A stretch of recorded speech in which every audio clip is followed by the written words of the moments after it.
Hello everyone, आपका स्वागत है मौलिक क्लासेस की इस ऑनलाइन लेक्चर वीडियो में।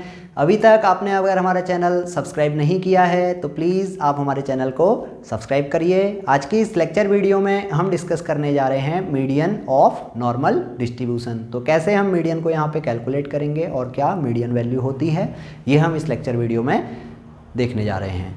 तो देखिए, ये मैंने पीडीएफ यहाँ पे नोट किया हुआ है।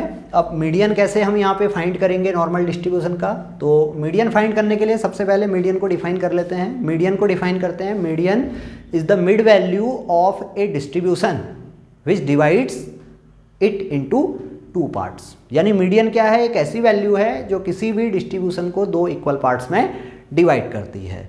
तो अब ये प्रोबेबिलिटी डिस्ट्रीब्यूशन मेरे पास है, तो मीडियन क्या होगी, x की ऐसी वैल्यू होगी जो इस fx को दो इक्वल पार्ट्स में डिवाइड करेगी। अब fx की टोटल प्रोबेबिलिटी कितनी है, 1 है, तो मीडियन क्या होगा, x की ऐसी वैल्यू जो टोटल प्रोबेबिलिटी 1 को दो इक्वल पार्ट्स में 1/2 में डिवाइड करे। तो इसको इस तरह से हम डिफाइन करते हैं, integration -∞ to median value of a probability function fx is equal to 1/2 और median to upper limit infinity fx dx। तो इस तरह से हम किसी भी प्रोबेबिलिटी डिस्ट्रीब्यूशन का मीडियन कैलकुलेट कर सकते हैं। क्या करना है मुझे, या तो मैं लोअर लिमिट से मीडियन तक की प्रोबेबिलिटी कैलकुलेट कर लूँ, ये 1/2 के इक्वल करूँ, या मीडियन से लेके अपर लिमिट तक की प्रोबेबिलिटी मैं कैलकुलेट करूँ, उसे 1/2 के इक्वल कर दूँ। मुझे पता है ना मीडियन क्या करेगा, टोटल प्रोबेबिलिटी को दो इक्वल पार्ट्स में डिवाइड करेगा। तो इस इक्वेशन की हेल्प से हम यहाँ पे मीडियन को निकालने की कोशिश करते हैं। तो मैंने पहली इक्वेशन ले ली, यहाँ पे -∞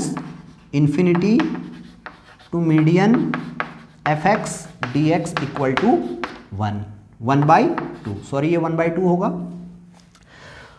अब इस इक्वेशन को मैं इस तरह से भी लिख सकता हूँ, -∞ to mu fx dx plus mu to median value fx dx equal to 1/2। Integration की प्रॉपर्टी मैंने यहाँ पे यूज की। इंटीग्रेशन की प्रॉपर्टी से मैंने क्या किया, जो टोटल लिमिट थी -∞ टू मीडियन, इसको दो पार्ट्स में मैंने डिफाइन कर दिया, डिवाइड कर दिया, -∞ to mu then mu to median. तो अब देखिए -∞ टू म्यू, ये प्रोबेबिलिटी मेरी कितनी होगी, 1/2 होगी। क्यों होगी, ये प्रोबेबिलिटी डिस्ट्रीब्यूशन, जो प्रोबेबिलिटी कर्व होता है नॉर्मल डिस्ट्रीब्यूशन का, वो इस तरह का कर्व होता है। ये कर्व क्या होगा, x इक्वल टू म्यू पे सिमेट्रिक होगा, यानी जितना पार्ट हमारा यहाँ होगा इतना ही पार्ट यहाँ होगा। तो अगर हम बात करें टोटल प्रोबेबिलिटी की, टोटल प्रोबेबिलिटी -∞ टू +∞ की रेंज में ये टोटल प्रोबेबिलिटी कितनी होगी, 1 होगी। तो -∞ से म्यू तक ये प्रोबेबिलिटी कितनी हो जाएगी, 1/2, और म्यू से लेके इन्फिनिटी तक ये प्रोबेबिलिटी भी क्या होगी, 1/2 होगी।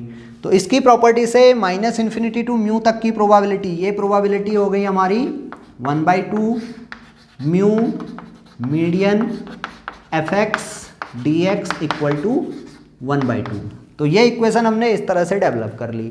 तो अब देखिए यहाँ पे फाइनली ये 1/2 हम इधर लाएंगे तो ये वैल्यू क्या हो जाएगी, 0 हो जाएगी। यानी म्यू से लेके मीडियन तक जो प्रोबेबिलिटी होगी वो कितनी होगी, 0 होगी। ये हुआ ना, मैंने बताया -∞ टू म्यू तक की प्रोबेबिलिटी कितनी है, नॉर्मल प्रोबेबिलिटी कर्व में 1/2 है।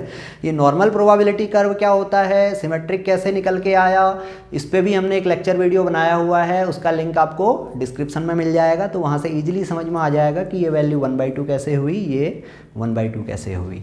तो फिलहाल हमने कहा भाई नॉर्मल डिस्ट्रीब्यूशन का कर्व क्या है, सिमेट्रिक है, तो इसलिए x इक्वल टू म्यू से लेके इन्फिनिटी तक की प्रोबेबिलिटी भी 1/2 और -∞ से लेके म्यू तक की प्रोबेबिलिटी भी 1/2 है। तो उस केस में हमने क्या किया, -∞ टू मीडियन को दो पार्ट्स में डिवाइड कर दिया, तो म्यू टू मीडियन की प्रोबेबिलिटी कितनी आ गई, 0 आ गई। अब ये कब पॉसिबल है, ये तभी पॉसिबल है जब मीडियन की वैल्यू क्या होगी, म्यू होगी। इस इंटीग्रेशन की वैल्यू 0 कब होगी, जब लोअर लिमिट और अपर लिमिट दोनों क्या होंगी, सेम होंगी, इक्वल होंगी। तो इसका मतलब है जो मीडियन वैल्यू है वो क्या है, म्यू के इक्वल है। तो यहाँ से रिजल्ट निकल के आ गया median of normal distribution is mu. तो हमें एक रिजल्ट मिल गया mean equal to mu equal to mode equal to median.